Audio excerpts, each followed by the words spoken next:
The moment Marcus Wellington III realized his fortune meant nothing, he was 35,000 feet above the Atlantic Ocean, watching a 24-year-old flight attendant named Sarah Martinez sing his 3-year-old son to sleep with a voice that could heal broken hearts.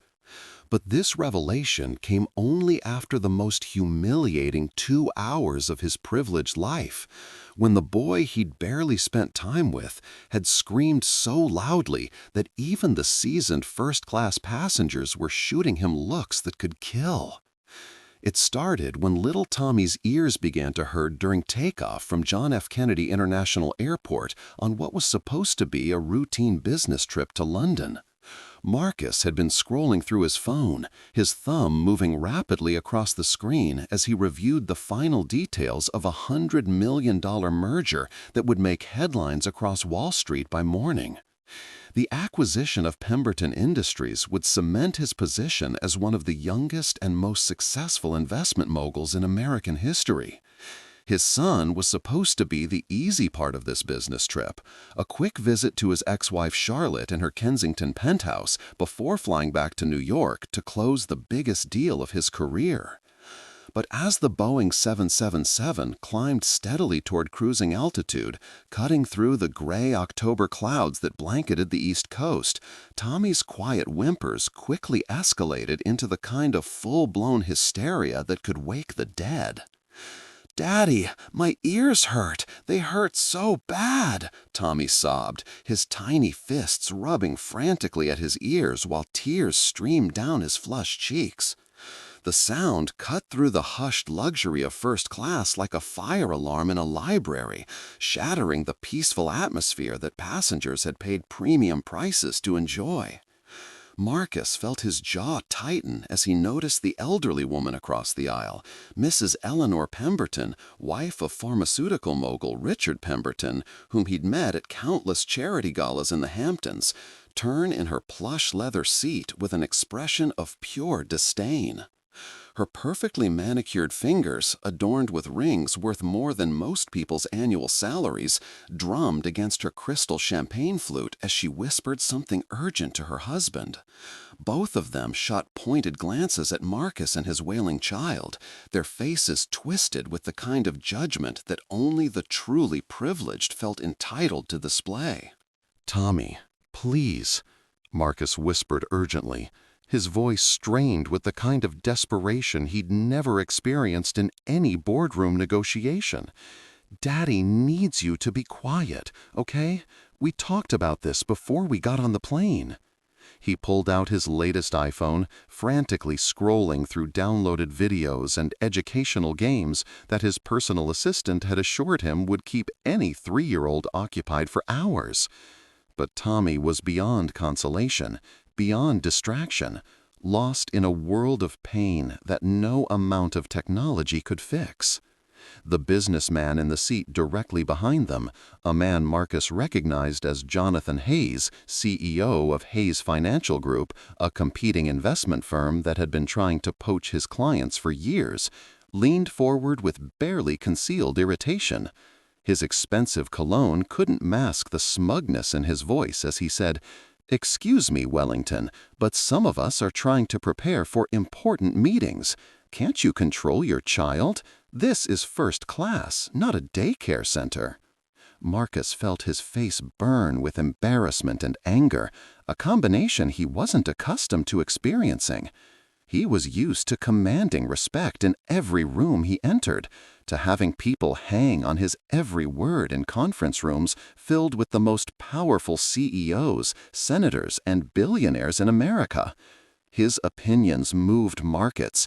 His decisions affected thousands of jobs. His handshake was worth more than most people would earn in a lifetime. But here, watching his son's face turn an alarming shade of red with anguish while 40 pairs of judgmental eyes bore into them like laser beams, he felt utterly, completely powerless. "I'm trying," Marcus said through gritted teeth, his hands shaking slightly as he attempted to pull Tommy onto his lap. But the boy writhed away from his touch, his cries growing even louder, more desperate, echoing off the curved walls of the aircraft cabin. "Tommy, please, you have to stop crying. People are staring at us."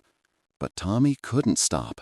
At 3 years old, he didn't understand social expectations or business decorum or the unspoken rules that governed first-class travel. He only knew that something hurt terribly, that he was scared and confused, and that his daddy, who was usually so busy with endless phone calls and laptop screens that they rarely spent meaningful time together, seemed more concerned about what strangers thought than helping him feel better. The irony wasn't lost on Marcus.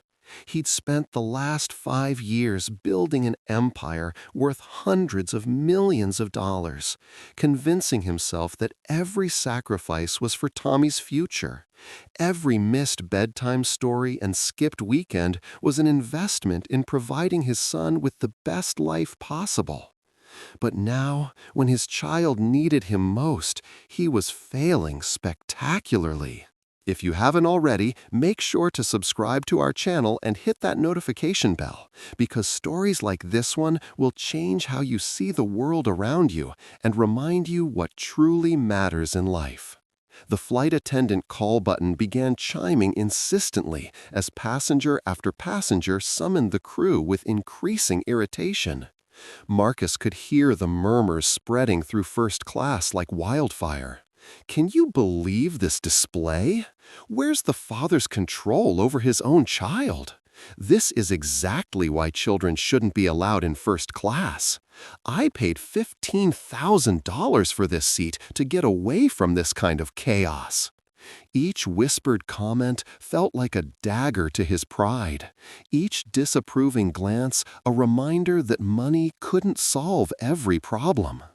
A distinguished gentleman in seat 1A, someone Marcus vaguely recognized from the Forbes billionaire list, actually stood up and approached the galley area, his voice carrying clearly as he demanded, "Can someone please do something about this situation? This is absolutely unacceptable for a transatlantic flight."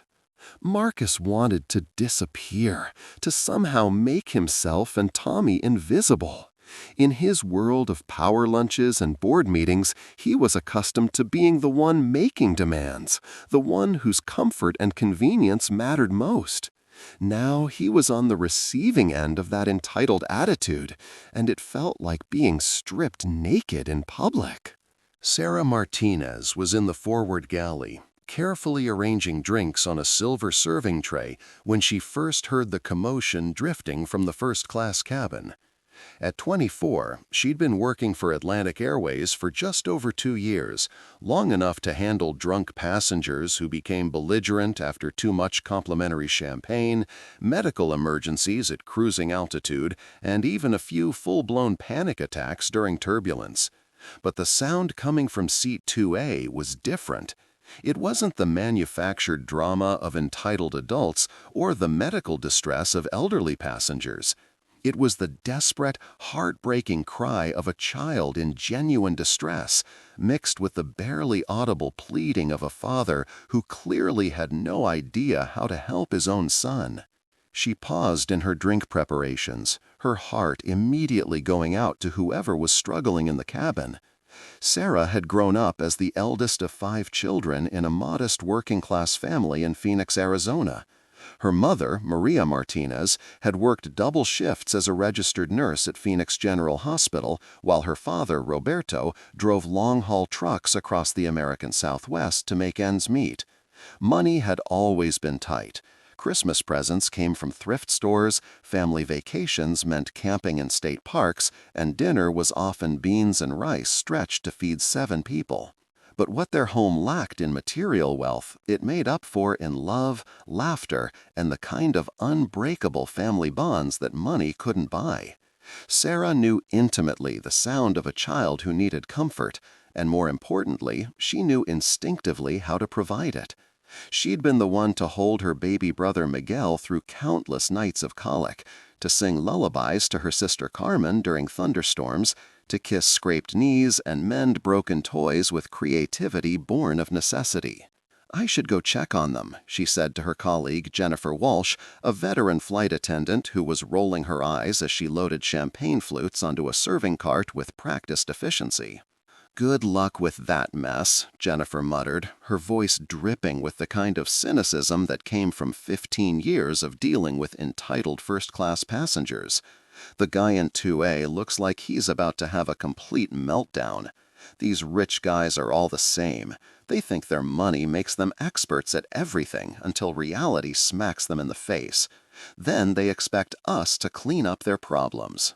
Sarah smoothed her navy blue uniform and took a deep breath, centering herself the way her mother had taught her before approaching any difficult situation. She'd learned long ago that the key to dealing with challenging circumstances wasn't to judge or make assumptions. It was to approach with genuine care and compassion, to look past the surface drama and see what was really happening beneath.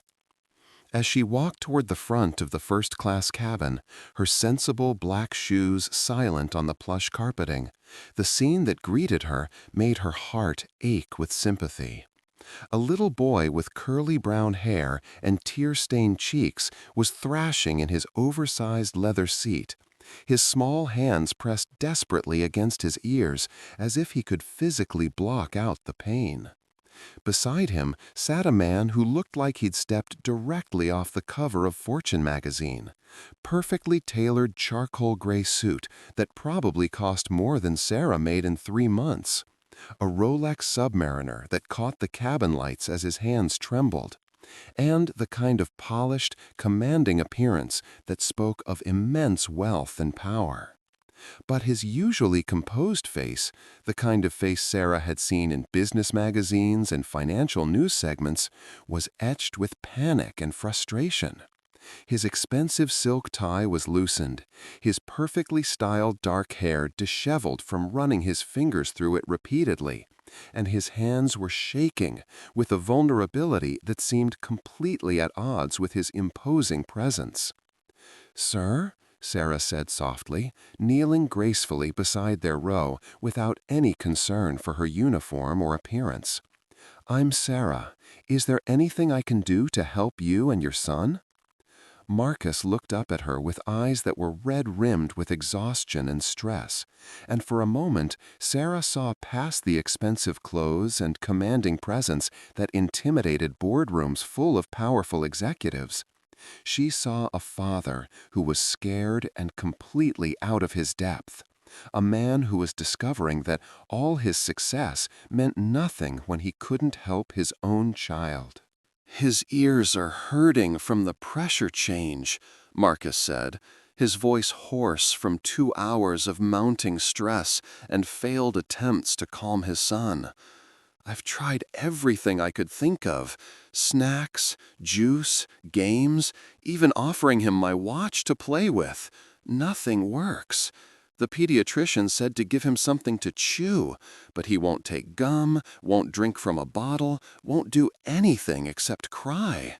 He paused, his considerable pride warring with his desperate need for help.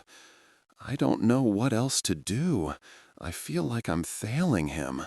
The admission hung in the air between them, raw and honest in a way that surprised them both. Marcus Wellington III didn't admit failure to anyone, ever. But something about this young woman's gentle presence, her complete lack of judgment despite the chaos surrounding them, made him feel safe enough to show his vulnerability. Sarah's heart went out to both of them immediately.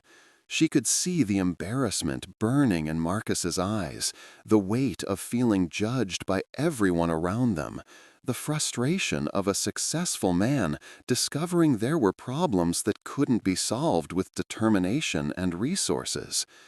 But more importantly, she could see little Tommy's genuine distress, the way his whole small body was rigid with pain and fear, the tears that wouldn't stop flowing down his flushed cheeks.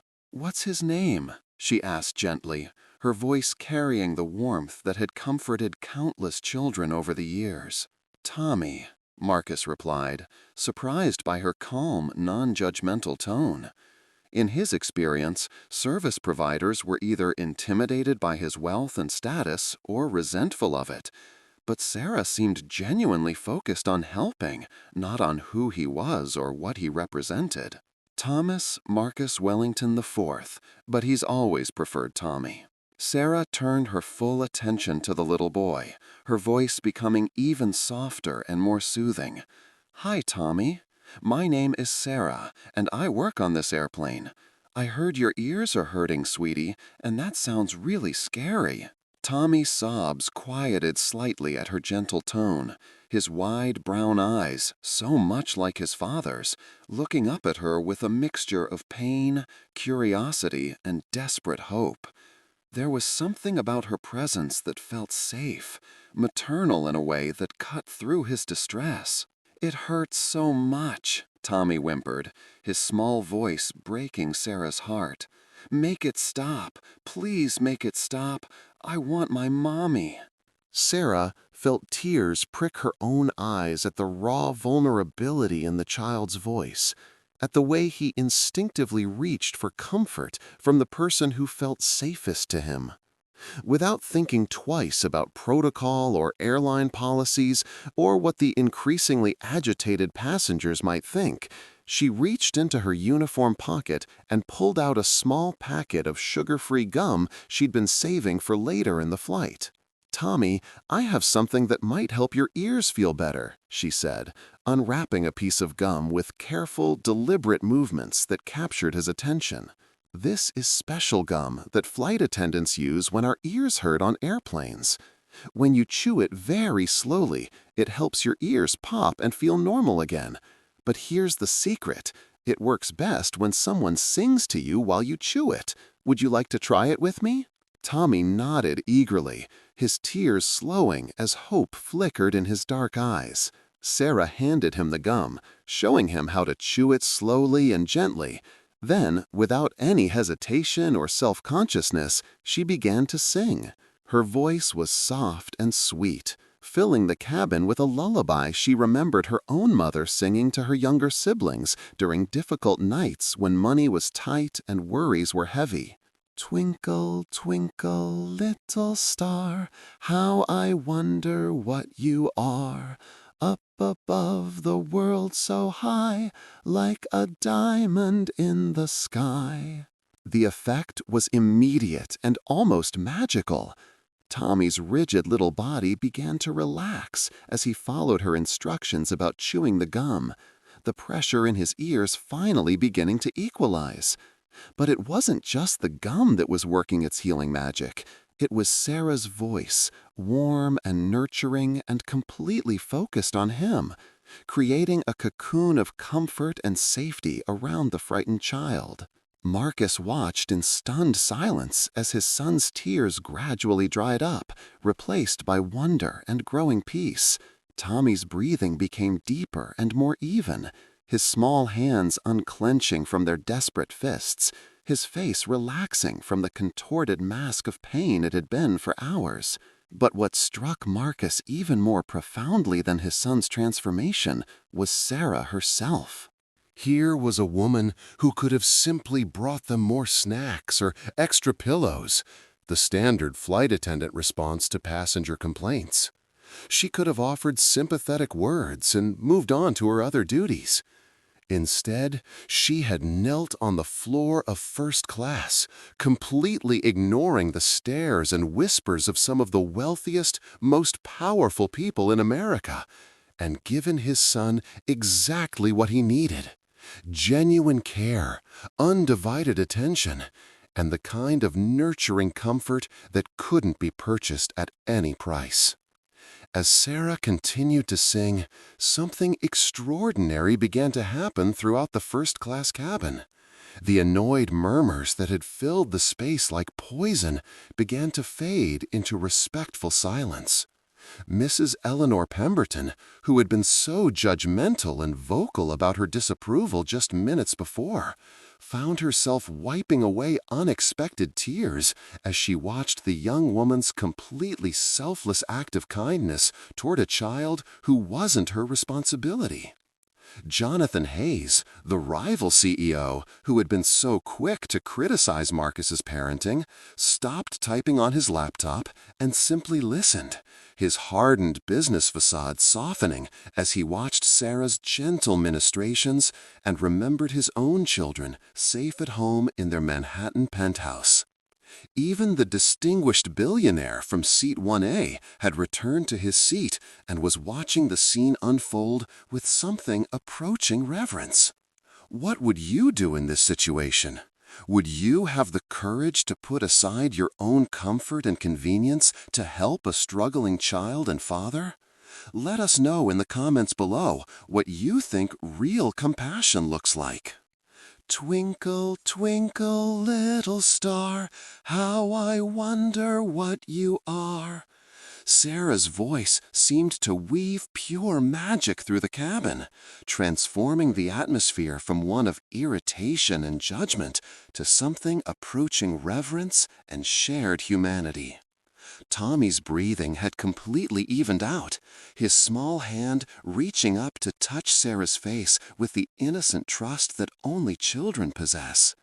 "You have a really pretty voice," he whispered, his earlier anguish completely forgotten, replaced by wonder at this kind stranger who had made his pain disappear. "Thank you, sweetheart," Sarah whispered back, her heart full as she watched peace and comfort settle over the little boy's features like a warm blanket. "Are your ears feeling better now? Does it still hurt?" Tommy chewed thoughtfully on his gum and shook his head. "No, it doesn't hurt anymore. You fixed it. You're like a magic lady." Then, with the directness that children possess, he asked, "Will you keep singing to me? I really, really like your songs. They make me feel safe." Sarah glanced at Marcus, who was staring at her with an expression she couldn't quite decipher.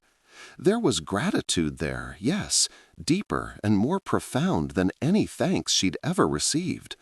But there was something else, a kind of wonder and recognition that seemed to have shaken him to his very core, as if he was seeing something he'd never encountered before. "If your daddy says it's okay," Sarah said softly, not wanting to overstep any boundaries despite the obvious improvement in the situation. "Please," Marcus said, his voice thick with emotion he rarely allowed himself to display. "Please keep singing to him. I think you've worked a miracle here." So Sarah continued, her voice never wavering, never showing any sign of impatience or the desire to return to her other duties. She sang "You Are My Sunshine," with its gentle melody about love enduring through difficult times, "Amazing Grace," with its message of hope and redemption, and "Somewhere Over the Rainbow," with its promise that dreams could come true. She sang as if this little boy was the most important person in the world, as if his comfort and happiness mattered more than the disapproval of millionaires or the disruption to her carefully planned service schedule. As Tommy's eyes finally began to drift closed, his small hand still clutching Sarah's fingers with the trust of a child who had found safety, Marcus found himself studying this remarkable young woman who had accomplished in minutes what he couldn't manage in hours of increasingly desperate attempts. She wasn't wearing designer clothes or expensive jewelry that would mark her as part of his social circle. Her uniform was practical and modest, her hair pulled back in a simple ponytail, her makeup minimal and professional.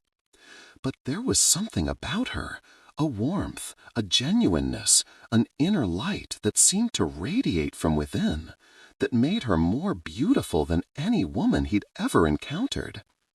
It wasn't just her physical appearance, though her kind brown eyes and gentle smile were certainly lovely. It was something deeper, something that spoke to a part of his soul he'd forgotten existed. "Thank you," he whispered, his voice barely audible above the steady hum of the aircraft engines. "I don't know how to properly thank you for what you've done. You've saved both of us today." Sarah looked up at him with those compassionate brown eyes that seemed to see straight through to his heart. And Marcus felt something fundamental shift inside his chest, like tectonic plates moving after years of being locked in place.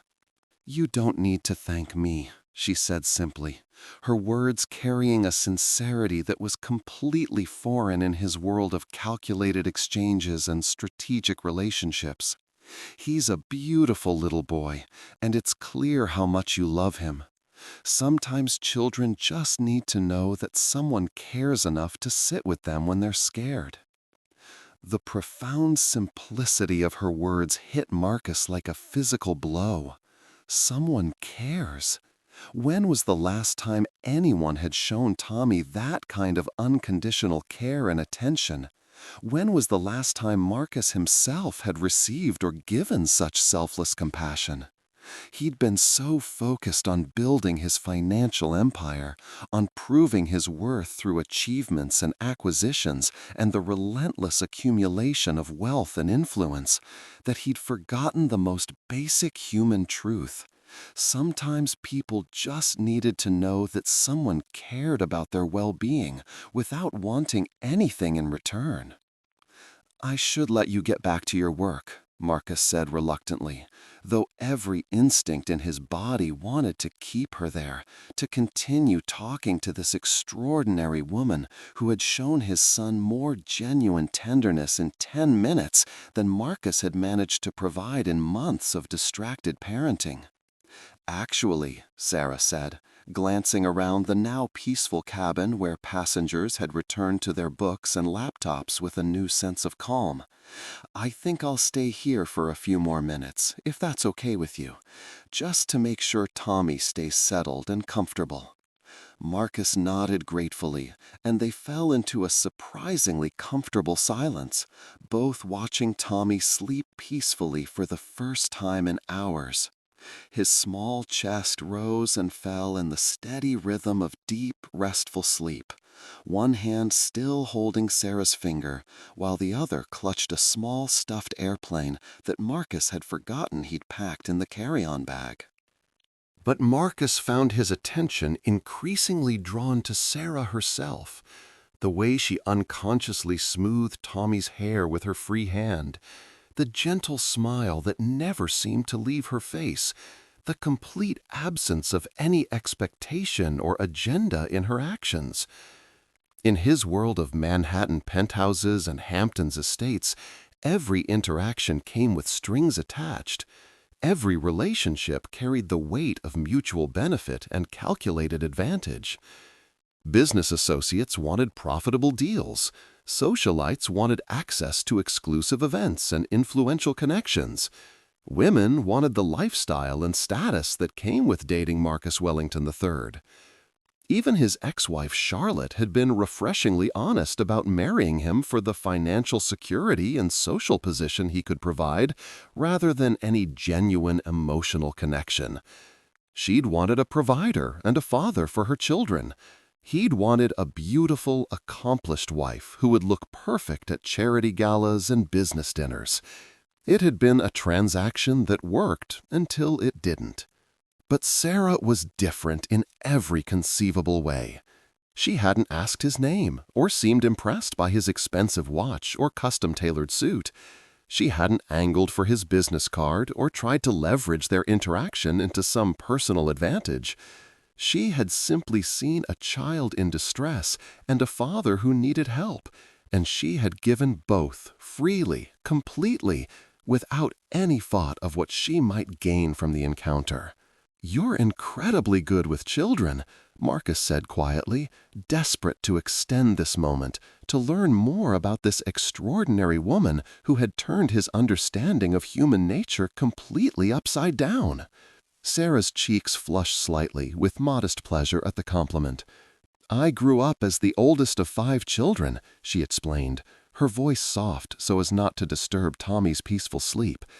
"My parents both worked multiple jobs to keep us fed and housed, so I spent a lot of time taking care of my younger siblings. You learn to read what kids really need, not just what they say they want or what adults think they should have. 5 children, Marcus repeated, trying to imagine a childhood so completely different from his own privileged upbringing as the only child of millionaire parents who had provided every material advantage while remaining emotionally distant. That must have been incredibly challenging for your family. It was beautiful, Sarah said simply, and Marcus could hear the deep, abiding love in her voice when she spoke about her family. Chaotic and exhausting and sometimes overwhelming, but beautiful. We didn't have much money. My parents are still paying off debt from just keeping us all fed and clothed and healthy. But we had each other, and we had love that didn't depend on circumstances or success or meeting expectations. That was more than enough. Marcus felt something twist painfully in his chest at her words. He'd grown up with every conceivable material advantage. Private schools where tuition cost more than most families' annual income. Luxury vacations to European capitals and Caribbean islands. A trust fund that ensured he'd never want for anything material. His childhood bedroom had been larger than most apartments, filled with the latest toys and gadgets that money could buy. But he'd also grown up essentially alone, with parents who showed love through expensive gifts rather than time and attention, who measured their success as parents by their ability to provide financial advantages rather than emotional connection.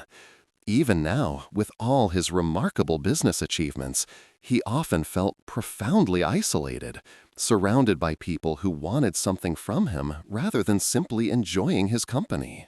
"Your parents must be incredibly proud of you," he said, meaning it more deeply than any compliment he'd given in years. Sarah's smile grew even brighter, transforming her entire face with joy.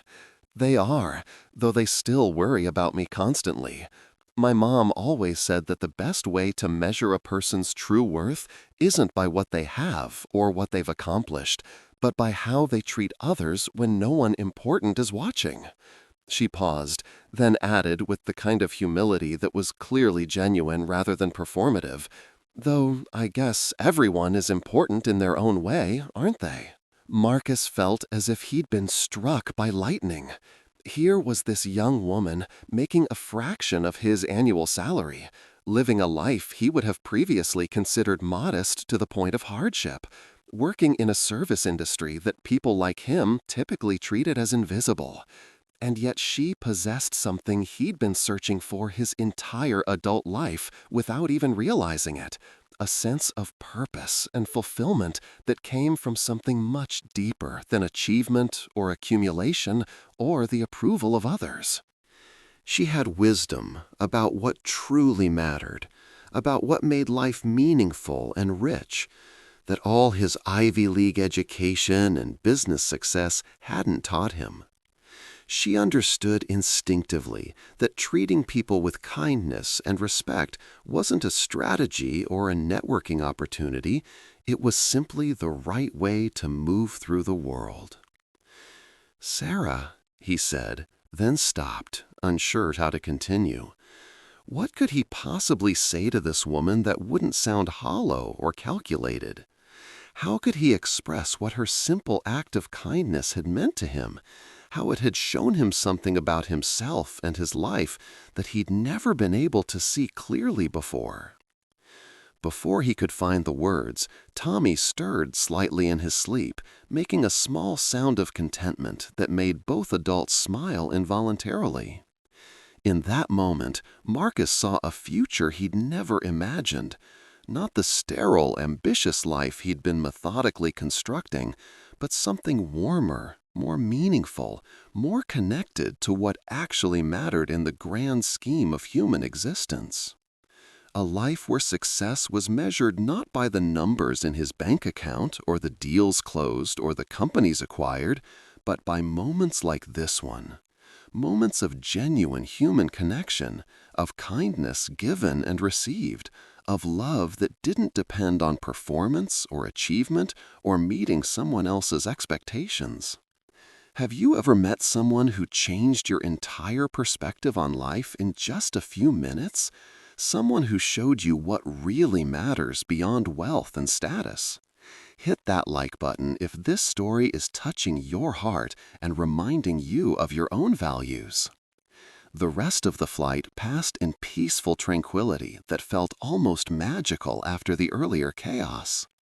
Sarah checked on them periodically throughout her service rounds, each brief interaction reinforcing Marcus's growing fascination with her character and perspective. She asked about his business trip with genuine interest rather than the networking calculation he was accustomed to, listening thoughtfully as he explained the merger and asking insightful questions that demonstrated both intelligence and empathy. She shared stories about her family without a hint of self-pity, despite their obvious ongoing financial struggles, describing her brother Miguel's acceptance to community college and her parents' proud tears when she'd graduated from her flight attendant training program. She talked about teaching music lessons to underprivileged children at a community center in Phoenix, about helping her neighbors when they faced eviction, about the small ways she tried to make the world a little brighter for the people around her. With each story, each glimpse into her world and values, Marcus felt his respect and admiration for her growing exponentially. This wasn't just physical attraction or the novelty of meeting someone outside his usual social circle. This was recognition of qualities he'd never fully appreciated before. Genuine goodness, selflessness that wasn't performative, strength that came from character rather than power or wealth. As they began their descent into London's gray morning, Marcus realized he was facing a dilemma he'd never experienced before. In his world of high-stakes negotiations and strategic acquisitions, when he wanted something, he simply found a way to get it. Companies, real estate, experiences, even relationships, everything had a price, and he had the resources to pay it. But Sarah Martinez wasn't something that could be bought or acquired through traditional means. She was a person with her own dreams, her own life, her own complete agency and independence. And the very qualities that had attracted him to her so powerfully, her authenticity, her kindness, her complete lack of interest in his wealth and status, were the same qualities that made any traditional approach not only impossible, but insulting to everything she represented. He couldn't offer her money or expensive gifts without demeaning the values she clearly held sacred. He couldn't use his influence or business connections because she obviously valued merit and character over networking and advancement through association. For the first time in his adult life, Marcus Wellington III had to consider the possibility of pursuing someone based purely on who he was as a person, stripped of all the external trappings that usually defined his interactions. The thought was simultaneously terrifying and exhilarating. Terrifying because it meant risking rejection based on his actual character rather than his financial worth. Exhilarating because it offered the possibility of a connection based on genuine mutual respect and affection rather than transaction and mutual benefit. As the plane touched down smoothly at Heathrow Airport, Tommy woke up refreshed and happy, chattering excitedly about the nice singing lady who had made his ears feel better and sung him such beautiful songs. Marcus found himself reluctant to unbuckle his seatbelt, knowing that once they disembarked, this magical interlude would officially end, and he'd return to his regular life, a life that now seemed emptier and more hollow than ever. "Thank you again," he said to Sarah, as she helped Tommy gather his small backpack and stuffed airplane. "You didn't just save the flight, you saved both of us today. I'll never forget your kindness." "It was truly my pleasure," Sarah replied, and Marcus could tell she meant every word. "Take care of yourself, Tommy. Remember, whenever your ears hurt on an airplane, just ask for some gum and think about our songs, okay? And remember that there are always people who care about you, even when things seem scary." Tommy nodded solemnly, his 3-year-old face serious with the weight of this important advice. Then he surprised everyone by throwing his small arms around Sarah's waist in a spontaneous hug that nearly brought tears to her eyes. "I love you, singing lady," he said with the uncomplicated honesty that only children possess. "You're the nicest person in the whole world." Sarah's eyes filled with genuine tears as she hugged him back tightly. "I love you too, sweet boy. You be good for your daddy, okay? And remember how brave you were today when your ears hurt. You're much stronger than you think." As they prepared to leave the aircraft, Marcus made a decision that went against every business instinct he'd ever developed, every strategy that had made him successful in the corporate world. Instead of trying to impress Sarah with his wealth or connections, instead of making grand gestures or promises that might seem calculated or manipulative, he simply pulled out one of his business cards and wrote his personal cell phone number on the back in careful handwriting. "I know this might seem forward," he said, his usual confidence replaced by the kind of genuine nervousness he hadn't felt since adolescence. "But I'd love to take you to dinner sometime when you're back in New York. Not because of anything you might assume about my motivations. Just because I'd like to get to know the person who showed such incredible kindness to my son today. You've reminded me of things I'd forgotten were important." Sarah took the card carefully, studying it with surprise that was clearly genuine. Marcus Wellington III, CEO, Wellington Enterprises. She'd heard the name before, of course. Everyone who followed business news had heard of Wellington Enterprises. It was one of the largest and most successful investment firms in the country, regularly featured in financial magazines and news programs. This man was worth hundreds of millions of dollars, commanded respect from some of the most powerful people in America. And he, a flight attendant from a working-class family in Phoenix, out to dinner? "Mr. Wellington," she began carefully, but he interrupted her with a gentle gesture. "Marcus, please. And I know exactly what you're thinking right now. Rich guy with ulterior motives, probably thinks his money can buy anything he wants, probably sees this as some kind of challenge or novelty." His voice carried a self-awareness that surprised her. "But today, watching you with Tommy, I realized that there are things in this world that are infinitely more valuable than money or success or any of the things I've spent my life accumulating. And I'd like the chance to learn from someone who understands that instinctively, who lives it every day without even thinking about it."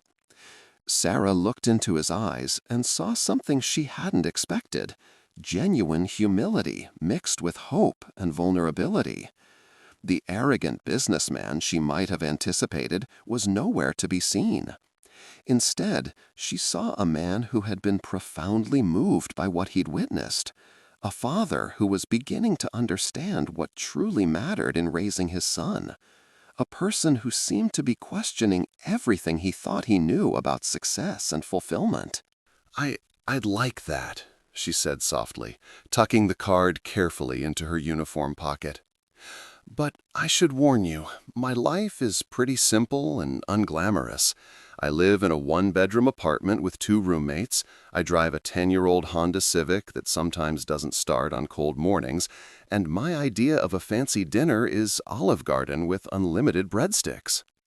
Marcus felt his heart swell at her words, at the way she was still trying to manage his expectations, still putting his comfort ahead of her own even in this moment. "Sarah," he said gently, "after today, I think you might be the most extraordinary person I've ever met. Nothing about your life could possibly disappoint me." 3 months later, Marcus Wellington III stood in Sarah's modest apartment in Phoenix, Arizona, helping her youngest brother Miguel with his calculus homework at their small kitchen table while Sarah finished her shift on a red-eye flight from Los Angeles. The apartment was tiny, crowded with second-hand furniture and shared between 3 young women trying to make ends meet. But it was also filled with laughter, warmth, and the kind of unconditional love and acceptance he'd never experienced in his marble mansion overlooking Central Park. The transformation in his life had been gradual but profound. Tommy, who now spent every other weekend with Marcus instead of the minimal monthly visits they'd managed before his parents' divorce, absolutely adored Sarah and had taken to calling her "my singing angel."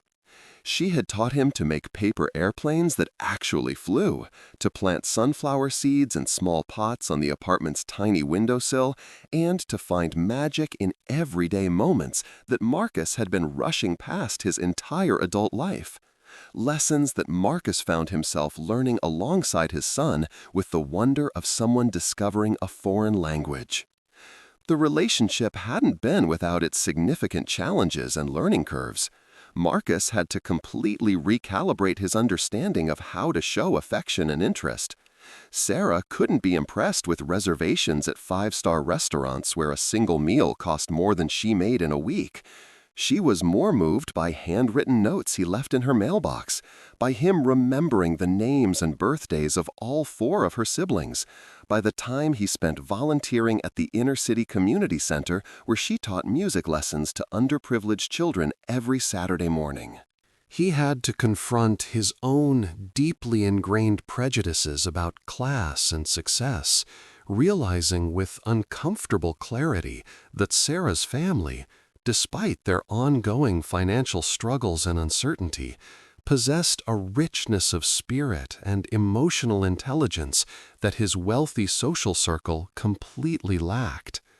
Her parents, Roberto and Maria Martinez, had initially been suspicious of his intentions, protective of their daughter in a way that both impressed and humbled him. "What does a man like you want with our Sarah?" Roberto had asked bluntly during their first meeting at the family's modest home in a working-class neighborhood of Phoenix.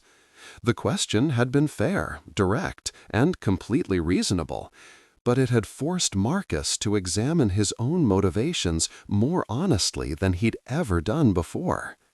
Sarah, for her part, had to overcome her initial intimidation at Marcus's world of board meetings, charity galas, and social events, where single pieces of jewelry cost more than her family's annual income. She had to learn to see past his wealth and status to the man underneath, someone who had been taught to equate love with achievement and provision, who was desperately trying to break generational patterns of emotional distance and workaholism, who was discovering that true success meant building a life filled with meaningful relationships rather than just impressive financial statements. Their first few dates had been revelatory for both of them. Marcus had assumed that expensive restaurants and Broadway shows would impress her, but Sarah had been more comfortable and engaged during their afternoon at a public park, feeding ducks with day-old bread she'd brought from home, and talking for hours about their childhoods, their dreams, their fears about the future. She had been fascinated by his business acumen and genuinely proud of his professional achievements, asking thoughtful questions about his work that showed she understood the complexity and pressure of his responsibilities. But she had also gently challenged some of his assumptions about what constituted a successful life, encouraging him to consider metrics beyond financial gain, impact on employees, contribution to community, time spent with people who mattered. The business merger that had seemed so crucial during that transatlantic flight had closed successfully, adding another $150 million to Marcus's net worth and cementing his reputation as one of the youngest and most successful investment moguls in American history. The financial press had celebrated the deal as a masterpiece of strategic thinking and negotiation. But Marcus found himself caring less about the financial triumph and professional recognition than about the fact that Sarah had been genuinely excited to hear about his success, asking detailed questions about the companies involved, and celebrating his achievements without any hint of personal agenda or expectation. She had also been the one to suggest that he use some of his newfound wealth to establish a scholarship fund for children from working-class families who wanted to attend college but lacked the financial resources. The Wellington Education Foundation had started as a small gesture to honor Sarah's values, but it had grown into one of his most personally satisfying projects, providing full scholarships to dozens of deserving students each year. On a warm evening in May, exactly 8 months after their first meeting on that airplane, as they sat together on the small balcony of Sarah's apartment, watching Tommy play in the courtyard below with the other children from the building, Marcus pulled out a small velvet box that had been burning a hole in his pocket for weeks. But instead of the massive diamond ring his wealth could have easily afforded, the kind of ostentatious display that would have impressed his social circle and made headlines in the society pages, he had chosen something else entirely. Sarah's grandmother's engagement ring, a simple gold band with a modest but beautiful stone that had been passed down through 3 generations of Martinez women, carefully reset and restored with the blessing and enthusiastic approval of Sarah's parents. Roberto Martinez had spent an entire weekend teaching Marcus to repair the family's old pickup truck, working side by side in the driveway while sharing stories about Sarah's childhood and evaluating whether this wealthy stranger was worthy of his eldest daughter's heart. It had been during those grease-stained hours of manual labor, so different from Marcus's usual world of conference rooms and corporate boardrooms, that Roberto had finally offered his approval and his wife's treasured ring. "Sarah," Marcus said, his voice shaking with more nervousness than he'd felt during any business presentation or corporate negotiation, "you changed my life completely on that airplane 8 months ago. Not just because you helped Tommy when I couldn't, but because you showed me what it looks like to live with genuine kindness and authenticity. You taught me that real success isn't about what you accumulate or achieve. It's about how you treat people when nobody's watching, how you show up for the people you love, how you make the world a little bit better just by being in it." Sarah's eyes filled with tears as she looked at the ring, recognizing her grandmother's stone immediately and understanding the profound significance of what Marcus had done. The fact that he had thought to honor her family history, that he had cared enough to learn about her roots and incorporate them into this most important moment, meant more to her than any expensive gesture ever could have. "You could have anyone in the world," she whispered, her voice thick with emotion as she looked at this remarkable man who had somehow fallen in love with her ordinary life. Any woman would say yes to Marcus Wellington III without hesitation. "But I don't want anyone else," Marcus replied, dropping to one knee on the tiny balcony while Tommy cheered from below and Sarah's roommates watched through the window with tears streaming down their faces.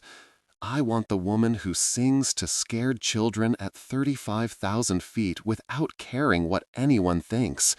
I want the person who sees the best in everyone she meets, who makes a cramped one-bedroom apartment feel like a palace, who taught my son and me that the most valuable things in life can't be bought or sold or negotiated.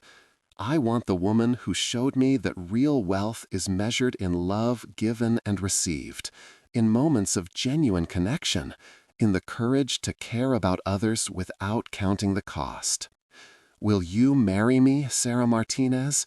Will you help me become the kind of man worthy of the love you've already given so freely?" Yes, Sarah said through her tears, not even waiting for him to finish the formal question that had been building in his heart for months. Yes, of course. Yes, always yes. As Marcus slipped the ring onto her finger with hands that trembled with joy and relief, Tommy's excited voice drifted up from the courtyard. "Daddy, is Sarah going to be my new mommy now? Can we all live together in a big house? Will she still sing to me every night?" Sarah and Marcus looked at each other and burst into the kind of pure, joyful laughter that had been filling Marcus's life ever since that day on the airplane, when a humble flight attendant had shown him that true wealth couldn't be measured in dollars and cents, but in the depth of human connection and the courage to care for others without calculating the return on investment. 2 years later, at their wedding in Sarah's childhood church in Phoenix, a modest building in a working-class neighborhood that had never hosted anyone with Marcus's wealth or status, Marcus stood at the altar, watching his bride walk down the aisle, to a song she had written herself, specifically for this moment. The melody was simple and beautiful, carrying lyrics about love that transcends circumstance and grows stronger through shared challenges. The guest list had been an unusual and heartwarming mix of Wall Street titans in expensive suits sitting alongside working-class families in their Sunday best. But somehow, in the presence of such genuine love and joy, all social barriers and economic differences seemed to dissolve completely. Sarah's family had welcomed Marcus's friends and colleagues with the same warmth they showed everyone, while Marcus's business associates found themselves charmed by the authentic hospitality and unpretentious kindness of the Martinez family. Tommy, now 5 years old and serving as ring bearer with the serious concentration that only children bring to important responsibilities, had insisted on singing a special song he had composed for the occasion. His sweet, slightly off-key voice filled the church with innocent joy. "Sarah is my singing angel. She makes the sad go away. Daddy smiles all the time now, every single day. She teaches me to be kind and to help people when they cry. Sarah is the best mommy, and she helps me reach the sky." As Sarah reached the altar, her simple white dress, purchased from a department store, but somehow more beautiful and elegant than any designer gown could have been, Marcus felt his throat tighten with overwhelming emotion. The woman who had changed his life with a lullaby sung to a crying child was about to become his wife, and he knew with absolute certainty that whatever challenges lay ahead in their future, they would face them together with the kind of love that transforms ordinary moments into extraordinary memories. In his wedding vows, delivered without notes in front of 300 guests who represented every spectrum of American society, Marcus spoke not of his business achievements or financial success, but of the profound lessons Sarah had taught him during those crucial moments on the airplane.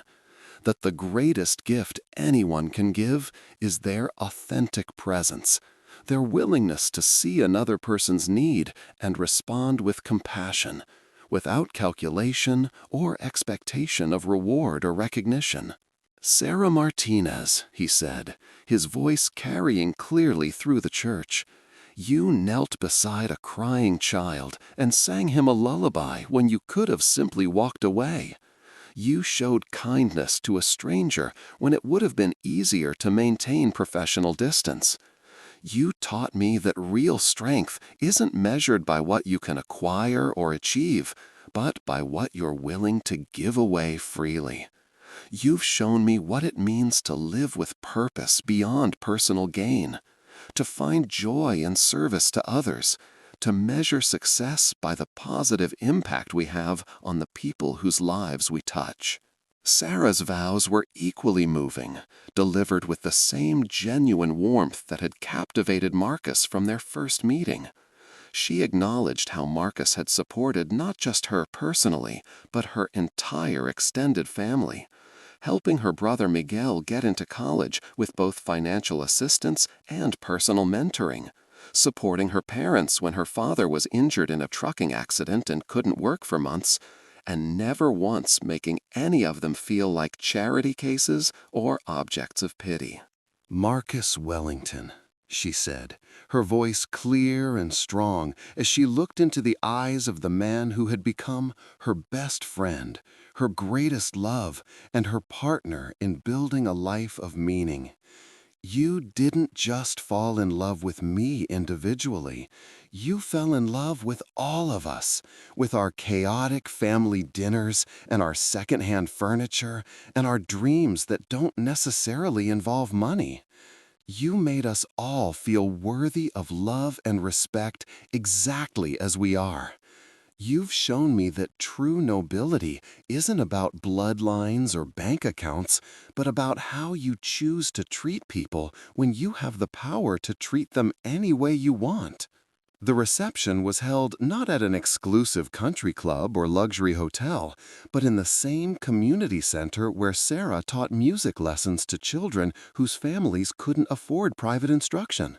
The menu featured both gourmet cuisine prepared by one of Phoenix's best catering companies and Sarah's mother's famous homemade tamales, creating a feast that honored both the elegant and the authentic aspects of their combined lives. The wedding band played everything from classical pieces that satisfied Marcus's business associates to mariachi music that had Sarah's extended family dancing with joy, creating an atmosphere of celebration that crossed all cultural and economic boundaries. Marcus found himself learning traditional Mexican folk dances from Sarah's uncles, while Sarah's teenage cousins taught his Wall Street friends the latest pop music choreography. As the evening wound down and the last guests reluctantly departed, Marcus and Sarah found themselves alone in the community center, surrounded by the remnants of their celebration. Flowers wilting in simple vases, chairs pushed back from tables covered with the debris of a party that had brought together people from completely different worlds in perfect harmony. Tommy had fallen asleep in one of the chairs, still wearing his tiny tuxedo, and Sarah gently stroked his hair while humming the same lullaby that had started their entire love story on that airplane 2 years earlier. "Do you ever think about that day on the flight?" Marcus asked, pulling his new wife close as they swayed together to music only they could hear, the echo of celebration still lingering in the decorated hall. "Every single day," Sarah replied softly, her head resting against his chest where she could hear his heartbeat, steady and strong and completely devoted to her. "I think about how scared you looked, how desperate you were to help Tommy, how you thought you were failing as a father because you couldn't solve everything with money or power or influence." "I was failing," Marcus admitted, his arms tightening around her as he remembered that feeling of complete helplessness. "I'd spent so much time and energy building a financial empire that I'd forgotten how to build a genuine relationship with my own son, how to be present for the people who actually mattered. You didn't just calm Tommy that day. You showed me what real strength and character look like." Sarah looked up at him with those same warm brown eyes that had captured him at 35,000 feet above the Atlantic Ocean, eyes that still saw the best in him even when he struggled to see it in himself. "We all need someone to sing to us sometimes," she said, with the simple wisdom that had drawn him to her from the very beginning. "We all need to know that someone cares enough to kneel down beside us when we're hurting and offer comfort without judgment or agenda." Marcus kissed her forehead, marveling as he did every day at how this extraordinary woman continued to teach him profound truths through the simplest observations and interactions. "I love you, Sarah Wellington," he whispered, still amazed and grateful that she had chosen to take his name, to bind her life permanently to his despite all their differences. "I love you too," she whispered back, her voice carrying the same sincerity and depth of feeling that had characterized every moment of their relationship, now and always, through whatever comes. As they gathered up their sleeping son and prepared to leave for their honeymoon, a deliberately simple week at a mountain cabin where they planned to teach Tommy to fish in clear streams and build campfires under star-filled skies, Marcus reflected on the incredible journey that had brought them to this moment. A journey that had begun with a child's tears, a father's desperation, and a flight attendant's spontaneous song of comfort. He thought about all the airplanes taking off around the world at that very moment, filled with passengers who saw the flight crew as invisible service providers rather than human beings with their own rich stories, their own dreams and struggles, their own extraordinary capacity for kindness and wisdom. He thought about all the parents struggling to comfort crying children in situations where traditional solutions didn't work. All the wealthy people who had forgotten that money couldn't solve every problem or heal every hurt. Most importantly, he thought about all the working-class heroes who showed up every day to make others' lives a little easier, a little more comfortable, a little more bearable, without recognition or reward or any expectation beyond the satisfaction of helping another human being in need. The story that had begun with a song at 35,000 feet had become something neither Marcus nor Sarah could have imagined during those first difficult hours on the airplane. A love that had bridged completely different worlds. A family built on the foundation of genuine care and mutual respect rather than convenience or social expectation. And a powerful reminder that the most transformative moments in life often happen when we least expect them, when we're most vulnerable, when we most need someone to show us kindness without asking for anything in return.